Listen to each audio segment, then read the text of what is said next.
Femmes autochtones du Québec est une organisation qui vise beaucoup l'amélioration des conditions de vie de nos gens en général, mais aussi un mouvement qui a été né, qui a été créé grâce justement aux luttes que des femmes ont menées par rapport à la discrimination qu'elles vivaient sur la loi sur les Indiens.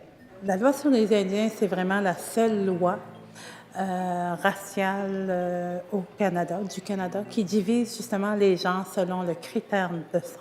Notre analyse juridique politique, Cynthia Smith va vous expliquer les changements qui vont être apportés et l'impact que ça va avoir sur nous en général. Quand on regarde la loi sur les Indiens, la section qui s'applique à l'inscription, la situation des hommes et des femmes mène en fait à une discrimination. La Cour appelle ça de la discrimination basée sur le sexe. Donc, en août 2015, la Cour supérieure du Québec a émis un jugement qui s'appelle la décision des Chenaux. C'est pour les mêmes raisons qu'il y avait eu C-31 et C-3 en 1985 et en 2011 respectivement.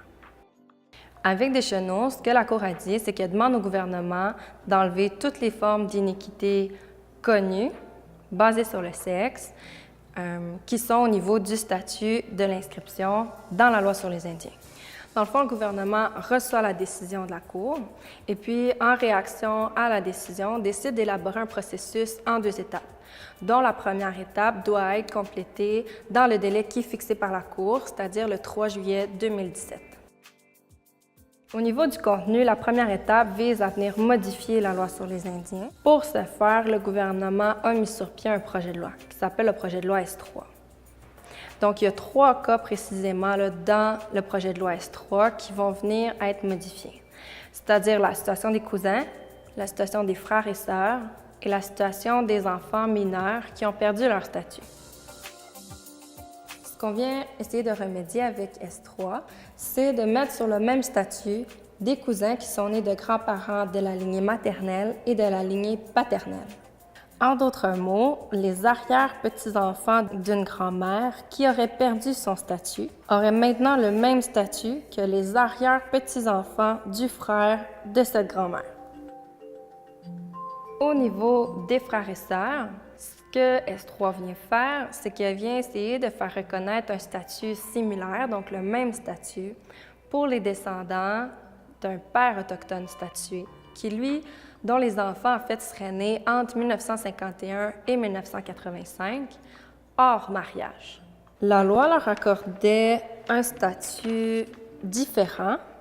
Donc, les filles avaient un 6-2, alors que les garçons avaient un 6-1 au niveau du statut.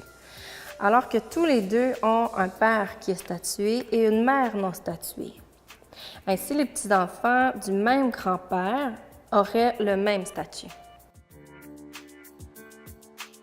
La situation des enfants mineurs qui ont perdu leur statut, elle vient en fait essayer de rétablir la situation d'enfants qui seraient nés d'une mère statuée, mais qui se seraient mariés par après la naissance de l'enfant, avec un homme non statué, et ce, entre 1951 et 1985.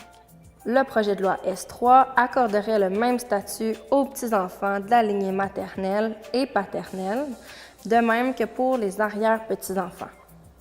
Au niveau de la deuxième étape, l'objectif, c'est d'engager des réflexions qui vont être plus larges au niveau de la loi sur les Indiens. Par exemple, au niveau de la paternité non déclarée, de la perte de statut en fonction des dates, des catégories 6.1 et 6.2 et des questions d'identité, de culture et même de citoyenneté autochtone.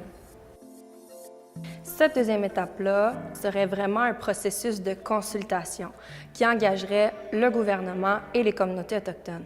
Au moment où on crée cette vidéo, on n'a toujours pas les informations sur qui, où et comment on va pouvoir, vont avoir lieu ces consultations-là. Donc, dès qu'on les aura chez Femmes autochtones du Québec, on va vous en informer le plus tôt possible. Inquiétez-vous pas, Femmes autochtones du Québec a mis sur pied un dossier spécial Deschenaux S3 qui va justement être disponible sur notre site Web. Donc, si jamais vous avez des questions, vous pouvez nous consulter en tout temps. Femmes autochtones du Québec a mentionné à la Chambre des communes et au Sénat que le projet de loi S3 ne mettrait pas fin à toutes les discriminations que vivent les femmes en vertu de la loi sur les Indiens. C'est pourquoi nous faisons appel à vous pour que vous nous partagiez avec nous vos situations de discrimination face à la loi.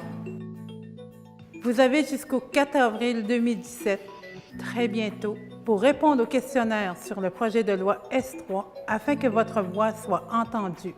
Il est de notre responsabilité à nous, femmes autochtones, de se tenir debout pour les 7 générations futures. Femmes autochtones du Québec vous remercie de votre implication et de votre participation. Tjeneshka maintenant.